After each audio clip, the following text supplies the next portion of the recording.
Bismillahirrahmanirrahim. Assalamualaikum warahmatullahi wabarakatuh.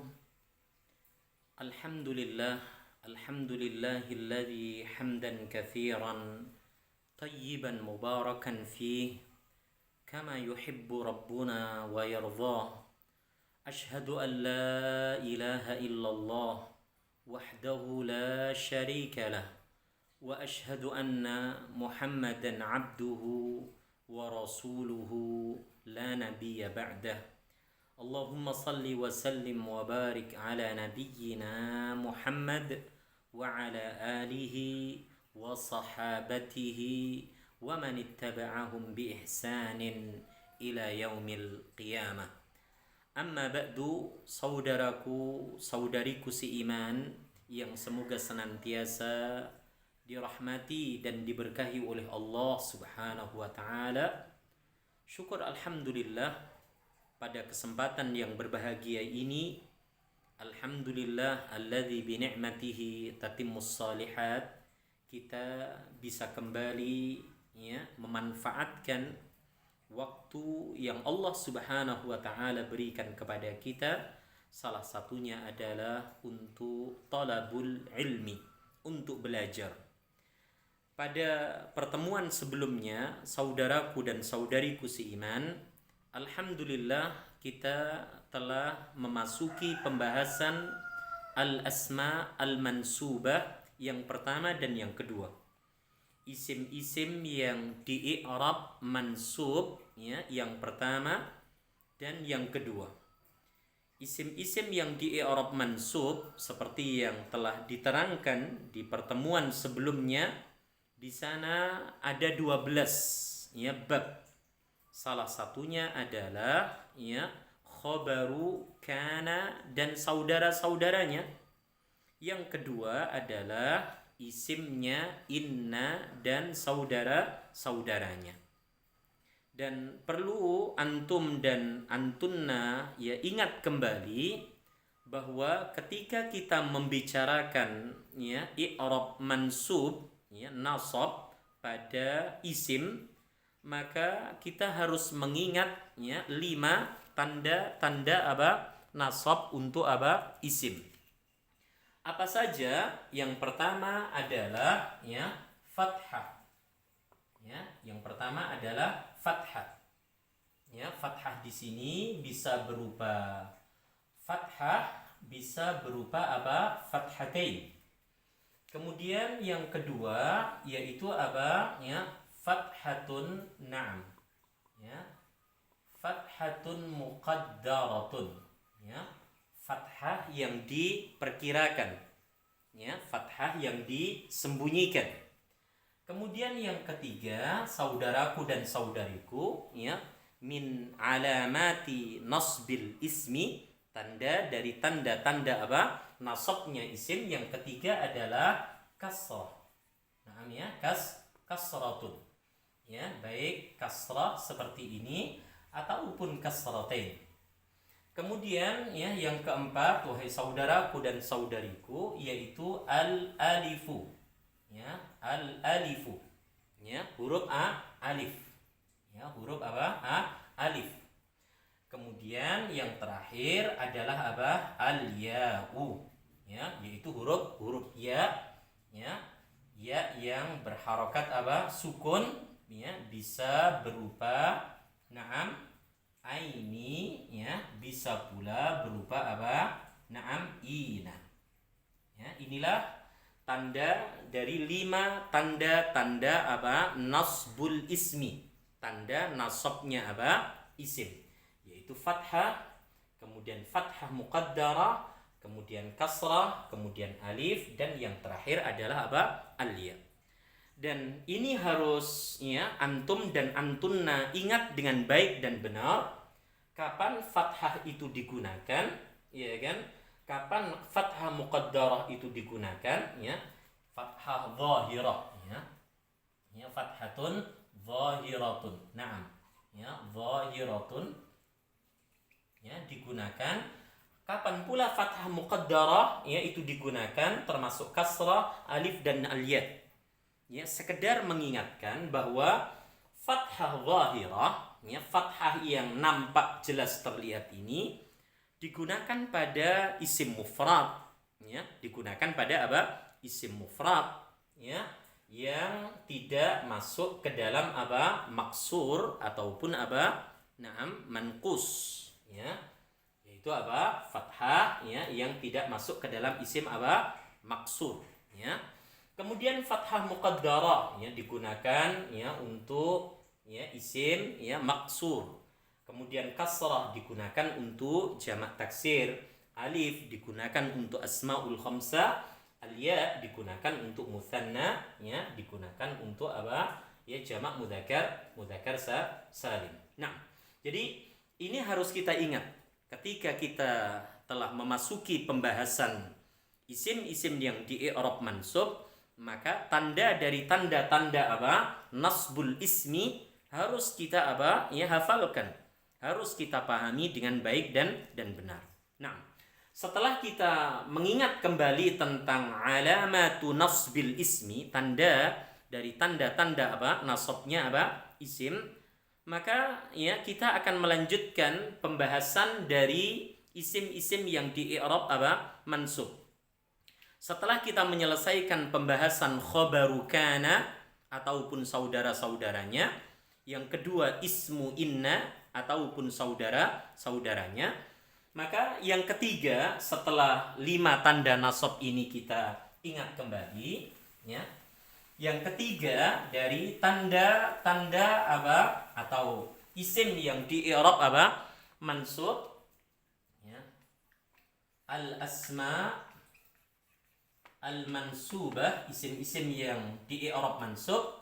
Yang ketiga, ya, saudaraku dan saudariku adalah apa? Al-maf'ulu bihi.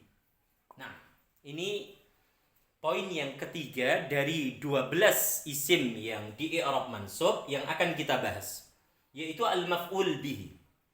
Perhatikan saudaraku dan saudariku di buku kita di halaman yang ke-85. Pembahasan yang ketiga dari isim-isim yang di i'rab mansub adalah maf'ul bihi. Di mana maf'ul bihi ini, ya, kita kenal dengan apa? Isim ataupun yang lainnya yang dikenai pekerjaan, ya, oleh apa? Oleh fa'il. Sehingga al-maf'ul bihi ini kita katakan pula dengan istilah apa? Objek. Ya, dengan istilah apa? Objek. Nah, di sana dijelaskan, ya, tentang bentuk dari bentuk-bentuk apa? Maf'ul bih. Ada yang berupa isim zahir, ada yang berupa isim mabni, ada pula yang berupa apa? Masdar muawwal, ya. Seperti yang dijelaskan di halaman yang ke-85, ya. Di sana diberikan contoh, ahallallahu al-bai'a wa harrama riba. Ya, Allah Subhanahu wa taala menghalalkan apa? Jual beli dan mengharamkan apa? Riba. Maka kata al-bai'a yang berharokat apa? Terakhirnya fathah, dan kata apa? Ar-riba yang berakhiran dengan apa? Alif lazimah, ya, alif yang tetap, dan sebelumnya apa? Fathah. Dia kedudukannya, ya, masing-masing dari kata al-bai'a dan ar-riba, kedudukannya adalah sebagai maf'ul bihi, sebagai objek, sebagai yang dikenai apa? Pekerjaan. Mengapa? Karena al-bai'a dan ar-riba ini adalah isim yang terletak sesudah apa? Fi'il ma'lum muta'addi, ya. Di mana kita pernah membahas di pertemuan-pertemuan sebelumnya bahwa fi'il itu, ya, ada yang muta'addi dan ada yang lazim. Ada fi'il yang memerlukan, ya, objek maf'ul bihi, dan ada fi'il yang tidak memerlukan, tidak membutuhkan apa? Maf'ul bihi. Ya. Salah satu contoh dari fi'il yang memerlukan apa? Maf'ul bihi adalah apa? Ahalla. Ya kan? Kemudian apa? Yatlubu. Kemudian apa? Yaqra'u. kemudian apa? Ya, kataba, kemudian apa? Fahima, kemudian akala dan seterusnya, syariba dan seterusnya.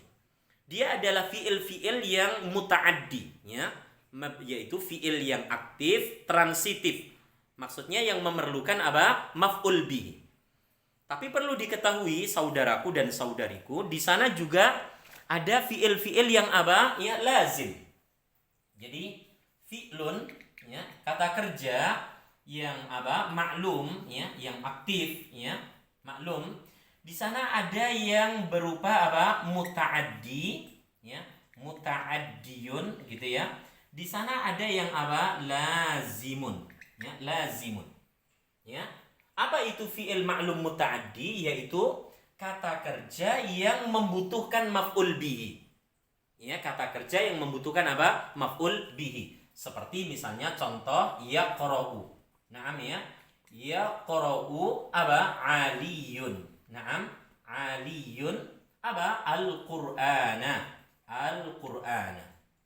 Ya, begitu pula kata misalnya katabat. Naam, katabat. Naam, Fatimatu. Naam, Fatimatu. Naam, ar-risalata. Naam, ar-risalata. Oke, perhatikan baik-baik saudaraku dan saudariku. Di sini ada fi'il yaqra'u dan ada fi'il katabat. Kedua-duanya ini adalah fi'il maklum, kata kerja apa? Aktif, muta'addi, transitif. Maksudnya apa? Dia tidak boleh berhenti sampai pada apa? Fa'il saja. Sampai pada apa? Pelaku saja. Tapi harus ada apa? Maf'ul bihi. Harus ada apa? Objek penderitanya. Jadi Ali sedang membaca apa? Al-Qur'an. Maka Al-Quran ini adalah kata yang dituntut apa? Karena apa? Yaqra'u fi'il apa tadi? Muta'addi. Maka ketika kita berhenti yaqra'u aliyun saja tanpa yang lainnya, ad-darsa mungkin, ya kan? Al-qissata mungkin, ya kan? Al-Qur'ana mungkin, maka kalimat ini tidak dikatakan kalimat yang mufidah, kalimat yang sempurna. Tapi dia kalimat ghairu mufidah. Maka keberadaan Al-Qur'ana di sini dengan harokat fathah dikatakan dia mansub karena mufrad adalah sesuatu yang wajib. Wajib harus ada. Begitu pula dengan katabat Fatimatu ar-risalata. Fatimah telah menulis apa? Surat. Maka ar-risalata di sini dengan akhiran harokat fathah, i'rabnya apa? Mansub, jabatannya sebagai apa? Maf'ul bihi adalah kata yang harus ada dalam kalimat tersebut. Karena ketika hanya berhenti sampai katabat Fatimatu saja, Fatimah telah menulis, maka ini tidak dikatakan apa? Jumlatun mufidah, tapi apa? Jumlatun ghair mufidatin. Ya, kalimat yang tidak sempurna. Maka Al-Qur'ana ar-risalata dikatakan maf'ul bihi, i'rabnya mansub, salah satu tandanya dengan fathah dikarenakan dia apa? Berbentuk isim mufrad, kata yang menunjukkan bilangan apa? Tunggal. Fi'il yang kedua yang harus antum dan antunna kenali adalah lazim. Apa itu lazim? Yaitu kata kerja apa? Intransitif.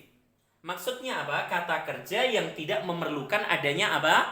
Pertanyaan apa? Seperti misalnya kata na'am, ya, yadkhulu. Ya, yadkhulu. Na'am, at-talibu. Na'am, at-talibu. Oke. Atau misalnya kata apa? Na'am, hasuna al-muslimu. Na'am, al-muslimu. Kalimat ini kalau kita hanya berhenti sampai di sini, dia sudah dikatakan apa? Kalimat yang sempurna. Jumlatun mufidah.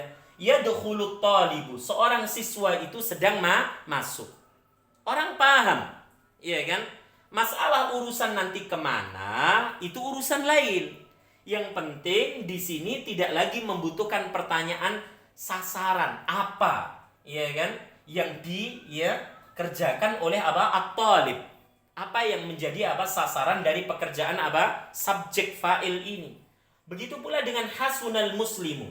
Seorang muslim laki-laki itu telah baik. Orang paham. Beda dengan yaqra'u aliyun, berhenti sampai di sini. Katabat Fatimah tuh berhenti sampai di sini. Orang akan bertanya, apa yang dibaca oleh si Ali? Apa yang ditulis oleh si Fatimah? Maka yaqra'u, katabat, yadkhulu, hasuna, dua fi'il yang berbeda. Dua ini adalah fi'il muta'addi yang memerlukan maf'ul bihi, sedangkan dua fi'il ini adalah fi'il lazim yang tidak memerlukan adanya maf'ul bihi. Jadi maf'ul bihi adalah isim mansub yang terletak sesudah fi'il muta'addi. Ya, kata kerja aktif transitif, dan isim tersebut atau kata tersebut berkedudukan sebagai sasaran dari pekerjaan fa'il. I'rabnya apa? I'rabnya mansub. Ya, ini contoh untuk maf'ul bihi berupa isim tadi? Zahir. Maf'ul bihi bisa pula berupa isim mabni, ya, seperti yang disebutkan di situ, yaitu hadza kitabun akhadhahu aliyun. Akhadhahu aliyun, perhatikan ya. Di situ ada akhadha, ada dhamir, dan ada aliyun. Maka kita katakan ya, kitab ini ya Ali telah mengambilnya. Ya, Ali telah mengambilnya kitab ini. Mana maf'ul bihnya berupa isim mabni, yaitu dhamir, hu. Ya, dhamir, dan tidak mengapa maf'ul bihi ya menempati tempat sebelum fa'il. Seperti yang pernah dijelaskan di pelajaran ya sebelumnya di buku kita ini ya, di buku kita ini di bab tentang maf'ul bihi. Kemudian di sana ada contoh bahwasanya maf'ul bihi itu tidak semata-mata berupa isim zahir, tapi ada pula berupa isim mabni, termasuk dhamir. Ra'aituka misalnya. Ya, ra'aituka, saya telah melihatmu laki-laki. Kemudian di sana ada iyyaka na'budu. Ya, hanya kepadamu ya Rabb kami mengabdi. Maf'ul bihi bisa pula berbentuk masdar muawwal. Uridu an aktuba. Ya, uridu an aktuba. Uridu di situ ada fiil dan fa'il. Kemudian an aktuba adalah bentuk maf'ul bihi. Alimtu annaka mujtahidun. Ya, alimtu ada fiil, ada fa'il, annaka mujtahidun, dia berkedudukan sebagai maf'ul bihi berupa masdar muawwal. Ini ya keterangan yang harus antum dan antunna pahami tentang isim mansub yang ketiga. Apa tadi? Al-maf'ul bihi. Jadi maf'ul bihi ya terutama berupa isim zahir selain daripada isim mabni, masdar muawwal, maka pastikan dia tanda nasabnya dengan fathah zahira, fathah muqaddara, kasrah, alif ataupun ya sukun. Semoga ya penjelasan ini bisa antum dan antunna pahami ya, dan semoga Allah Azza wa Jalla memberikan ya kebaikan-kebaikan untuk kita atas apa yang kita usahakan ini. Amin ya rabbal alamin. Semoga bermanfaat. Wa sallallahu ala nabiyyina Muhammad walhamdulillahi rabbil alamin. Subhanakallahumma wa bihamdika asyhadu an la ilaha illa anta astaghfiruka wa atubu ilaik. Assalamualaikum warahmatullahi wabarakatuh.